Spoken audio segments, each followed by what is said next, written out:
Na mtu yoyote ambaye atakayemsitiria ndugu yake Muislamu aibu yake, Mwenyezi Mungu naye atamsitirie naye vile vile aibu yake katika dunia hii na kesho akhera. Wallahu fi auni al-abd ma kana al-abdu fi auni akhihi, Mwenyezi Mungu yuko katika usaidizi wa binadamu maadamu binadamu yuko katika usaidizi wa wenzake, usaidizi wa binadamu wenzake.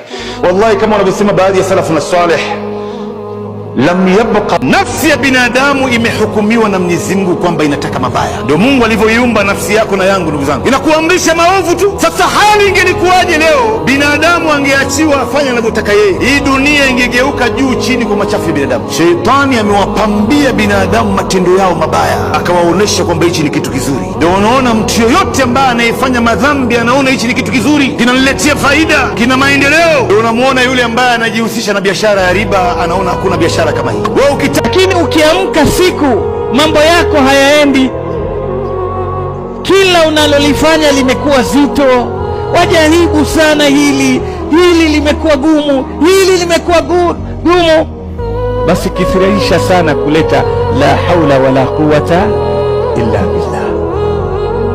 Hakuna mwenye nguvu wa kupeleka mambo isipokuwa nani? Allah.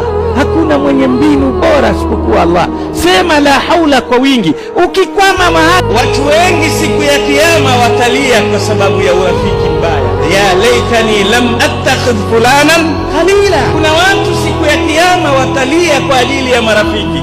Nini? Ameshindwa, ana lazima amridhishe rafiki yake, lakini hawa marafiki ukifa hawatarudia mara pili. Allah mrehemu. Tena huyo kusema Allah mrehemu si kila mtu.